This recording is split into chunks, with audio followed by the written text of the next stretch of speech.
So after all these rumors that Ben Simmons would return, he is now listed as out for Game 4 against the Celtics. What's up, everybody, and thanks for checking in with us here at bballunlocked. Do me a favor and make sure you give this video a thumbs up, tap the notification bell, and subscribe if you haven't already. And let's get right into the video. What's going on, guys?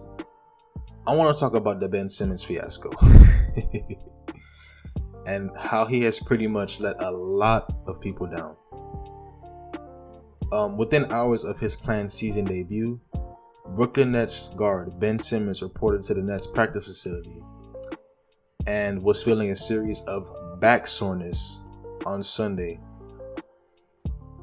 And that then prompted the team to list him as out for Game 4 against the Celtics. After approximately 10 days of being pain-free following his recovery from a herniated disc, Ben Simmons pretty much quit on the Nets. Let's just call it what it is. I mean, he just woke up with back soreness, knowing his team is on the brink of a sweep upon the Boston Celtics. And now the Nets had hoped Simmons would be in uniform and active, with the hope of Coach Steve Nash using him with limited minutes, because obviously I didn't think he was going to play heavy minutes. But that possibility has been shut down. And NBA Twitter is going crazy. Like, they're going insane. And there's one tweet that says from Kendrick Perkins, of course. He says Ben Simmons has officially completed the biggest heist in NBA history. He really sat out an entire season, and the famous carry on.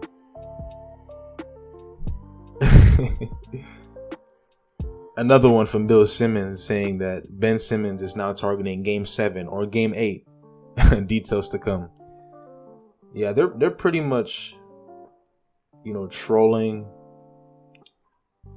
They're trolling Ben Simmons and his lack of, his lack of competitive fire. There's another tweet that says Ben Simmons saw what Tatum did to KD in Game 3 and asked for a doctor's note. That's insane. Guys, it doesn't get any more pathetic than that. Now, I hate to question a guy when he says he's injured, but I think there's something that's going on behind the scenes. And situations like this make people question whether or not Ben actually has a love for the game of basketball, or just any slight of competitive fire at all. He would have missed an entire year of basketball. This whole situation has been handled terribly. And I'm not saying that he's not hurt, but I'm pretty sure we can all agree that we have never seen him get injured. We haven't seen him get hurt. And the last time we saw him play, he was healthy. Right? So this news has gotten a couple of reactions around the association. Oh man. It's serious when Reggie Miller is tweeting you publicly and questioning whether you're competitive or not. When was the last time he's actually done something like that, right? And we all know the world famous Stephen A. Smith on ESPN's First Take. He also had to weigh in. Guys, literally, in all honesty, most people's reaction is he just doesn't want to play in a series that's already 3-0. It's over. It's over. It's pretty much over. And because the Nets were under the impression that Simmons could be a difference maker, him pretty much backing out at the time that he did raised so many eyebrows.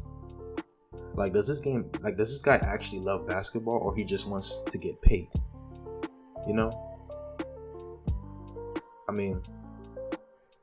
It's insane, man. So we're gonna get into this article where it has been reported that people within the Nets organization are exasperated by Ben Simmons' decision.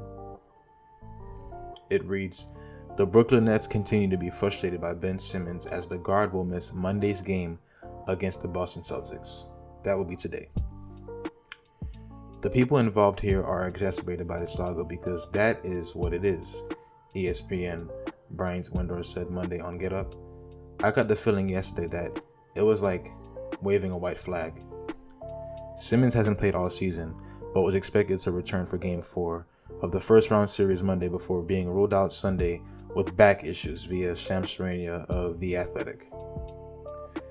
Now, Windows provided his latest update and what he felt, saying that I know that this might have the appearance of Ben Simmons saying I don't want to play, we're down 3-0, but he woke up yesterday with his back hurting. That is what I've been told. It's as simple as that. He just didn't feel comfortable going to play for the first time in 11 months with the way his back felt. That's the bottom line.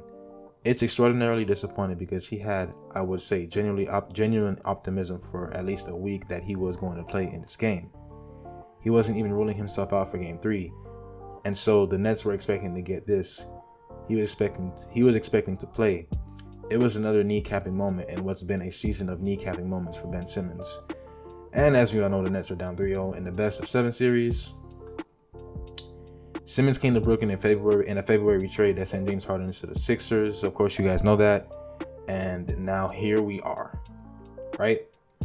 And Simmons said, and I quote, "If I could play right now, I'd be on the court. So it is what it is." That's what he said. Nets head coach Steve Nash was also unsure about the situation when asked Sunday. I think it just really depends on hour to hour, is what he said. He thinks that depending on how he can go out, how Ben Simmons moves hour to hour, we'll see where he's at. This is insane, but the Nets are at the brink of elimination, and Simmons could miss the entire season. And he remains under contract with 3 more seasons, but faces serious questions about his future. So there's a strong possibility that some Nets teammates are looking at Ben like, bro, you can't even give us 10 to 15 minutes? I mean, it's not like Steve Nash is going to play him heavy minutes to begin with, but we all know this series is over. It's pretty much over, and man, to think that we come to this point of the season, right? To be honest, I just hope it ends in 5, because I would hate to see my man KD go out like that, right? It would just be a bad look for his career. And credit to Ime Udoka, the Boston Celtics coach. Man, he has rallied this team. They are a juggernaut defensively, and they have 2 half-court creators in Jaylen Brown and Jason Tatum. And man, this is just insane. They're locking the dynamic duo of Kevin Durant and Kyrie Irving down, man.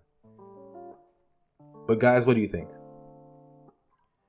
As always, I appreciate you for tuning in. Like and subscribe if you enjoy it, and as always, I will see you in the next one.